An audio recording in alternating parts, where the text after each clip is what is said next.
Quiero hacer una reflexión al respecto de este indigenismo. ¿Por qué es que una persona como Claudia Sheinbaum abraza el indigenismo? ¿Por qué Kamala Harris de repente comienza a hacer todo un discurso indigenista en los Estados Unidos, donde eso la verdad que no pega demasiado? ¿Pero por qué? ¿Qué hay detrás de esto?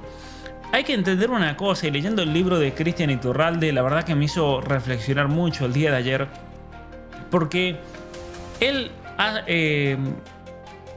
presenta un punto que me parece clave para entender todo esto. Que toda revolución exitosa implica siempre necesariamente todo un largo proceso cultural, una batalla cultural, una guerra cultural que vaya generando todas las condiciones necesarias para que eventualmente el poder se pueda tomar con la menor resistencia posible. Eso es clave. Entonces, si nosotros vemos el transcurso de la izquierda y del socialismo y del marxismo también, ellos se dieron cuenta de que el efectuar una revolución violenta por las armas, con el derramamiento de sangre, no tiene ni surte el mismo efecto que el ir preparando, aunque tarde generaciones, por medio de un proceso cultural, para que el poder eventualmente se les entregue regalado. Como básicamente le está pasando hoy a Claudia Sheinbaum en México.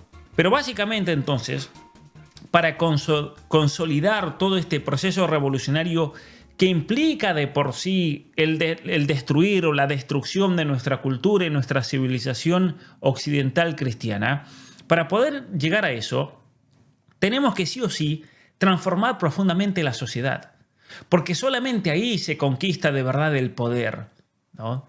Y por eso es importantísimo y más que clave entender que la cultura tiene una importancia vital en todo este proceso revolucionario. Entonces, si nosotros queremos hacer una contrarrevolución, obviamente que esa contrarrevolución tiene que ser económica, tiene que ser política, pero principalmente tiene que ser cultural.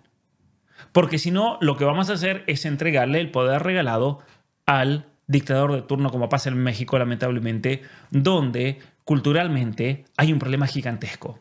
¿Por qué hay un problema gigantesco? Porque la mayoría en México, y esto es una realidad, esto no vale para todos, obviamente, no vale para los mexicanos que siguen este canal, pero la realidad es que la mayoría ha atravesado todo un lavado de cabeza que le están regalando el poder a una persona así, porque no hay resistencia. Como pasa también en Bolivia, como pasa en Brasil, como pasa en Venezuela, como pasa en tantos otros países donde lamentablemente tenemos que seguir luchando, donde pasa también en la Argentina.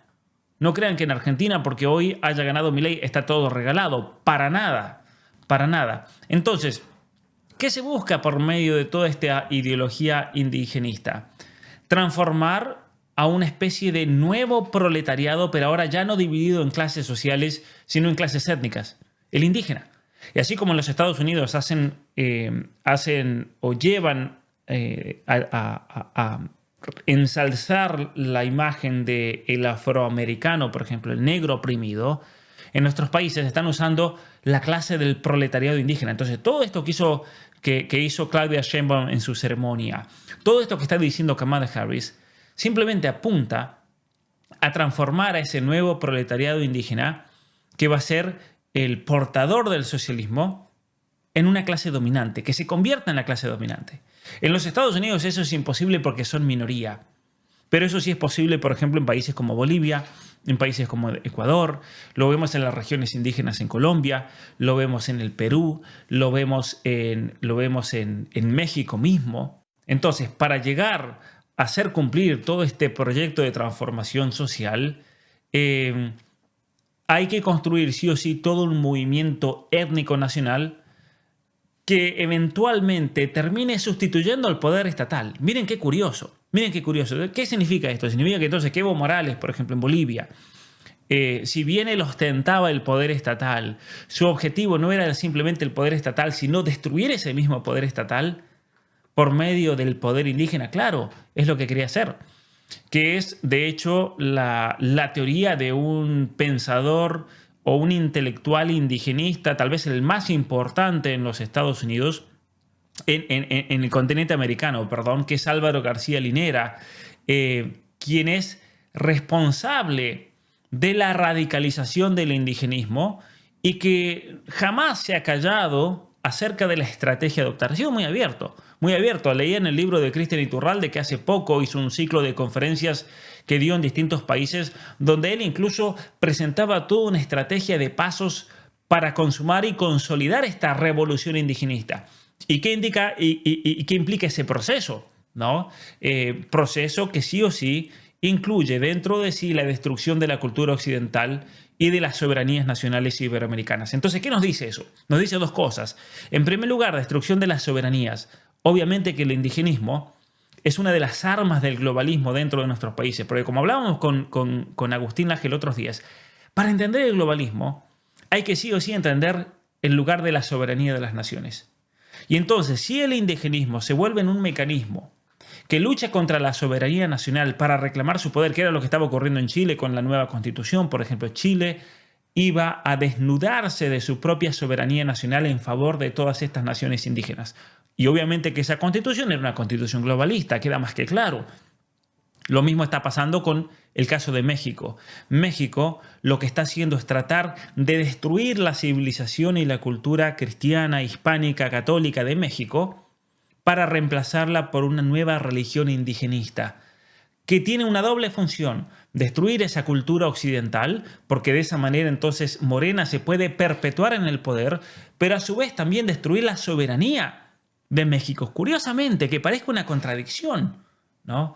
¿Y por qué Kamala Harris hace uso del indigenismo? ¿Por qué de repente comienza a abrazar este discurso indigenista que jamás ni Biden, ni Bernie Sanders, ni Obama, ni los Clinton hicieron mención? De repente aparece, irrumpe el indigenismo, que es un problema del marxismo más hispanoamericano que norteamericano. ¿Por qué es eso? Porque obviamente que nosotros tenemos que entender que el marxismo tiene una naturaleza polifacética. El marxismo como ideología es una ideología que se ha ido transformando constantemente. No es una ideología basada en ciertos dogmas y en principios inamovibles. No es un fenómeno estático, sino que es una especie de organismo que, al modo de un pulpo, vive generando nuevos tentáculos.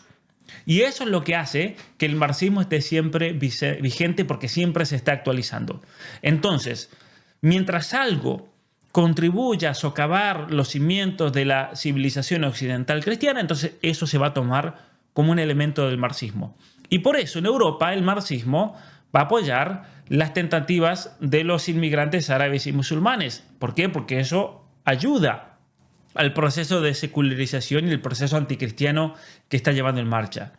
En África van a usar de todas las ideologías anticolonialistas o la ideología del postcolonialismo, como yo lo hablo en mi curso sobre el posmodernismo y las ideologías del siglo XXI.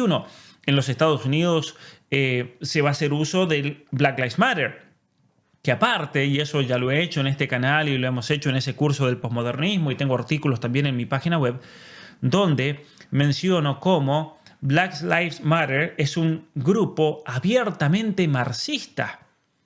Entonces, ¿qué hacen en los Estados Unidos? Incentivan la lucha racial como una nueva lucha de clases.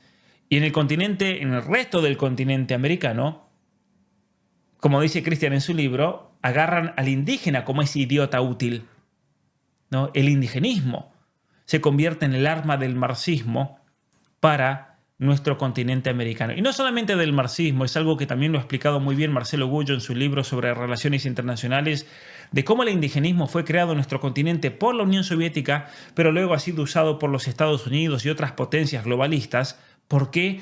Porque terminan socavando la soberanía de nuestros pueblos. ¿Por qué de repente Kamala Harris abraza el indigenismo?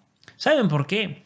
Y es algo que lo argumenta muy bien Cristian Iturralde, porque de todos los agentes del progresismo, que hay muchos, están los colectivos de la ideología de género, colectivos feministas, grupos abortistas, LGBT, ecologistas, de cambio climático, transhumanistas, de derechos humanos, que son los garantistas que protegen a los criminales en contra de los inocentes. Hay muchos grupos dentro de ese paraguas de colectivos progresistas, pero el que menos resistencia encuentra de todos estos es el indigenismo.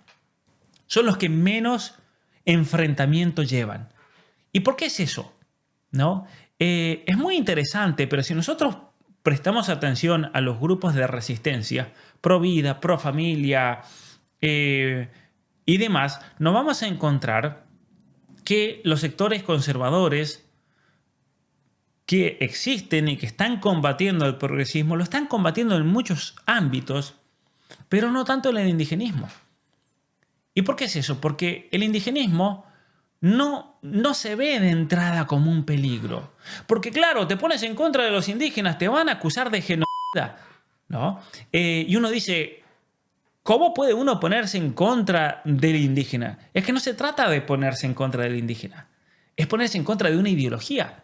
Pero es algo confuso y por lo tanto la gente tiene miedo de enfrentarse a la ideología indigenista para no ser acusado de genocida o cualquier otra palabra peyorativa que solamente tiene el objetivo de silenciar, acallar y congelar al contrincante, ¿no? Entonces, eso en primer lugar, la gente tiene miedo. En segundo lugar, porque no se conoce mucho acerca de la organización de esta ideología, cómo es subvencionada, el alcance, cuáles son los objetivos, cuáles son las estrategias. No salen de esos círculos indigenistas. Ellos la conocen bien. Por eso va a ser muy buena la entrevista que le vamos a hacer a Cristian Rodrigo Iturralde, porque ahí vamos a entender que hay todo un mecanismo y hay toda una política y hay toda una estrategia en curso en absolutamente todos nuestros países. Además, en tercer lugar, yo diría que este relato del indígena tiene una cierta legitimidad en todos los ámbitos, ¿no? Especialmente esa falsa idea de que los pueblos precolombinos fueron pueblos ejemplares, fueron pueblos pacíficos, solidarios, y que sin embargo fueron aniquilados y aplastados por la ambición del mundo occidental. Entonces, por eso Kamala Harris hace uso de este discurso indigenista. ¿Por qué? Porque simplemente le sirve para explicar su posición ideológica del opresor y el oprimido.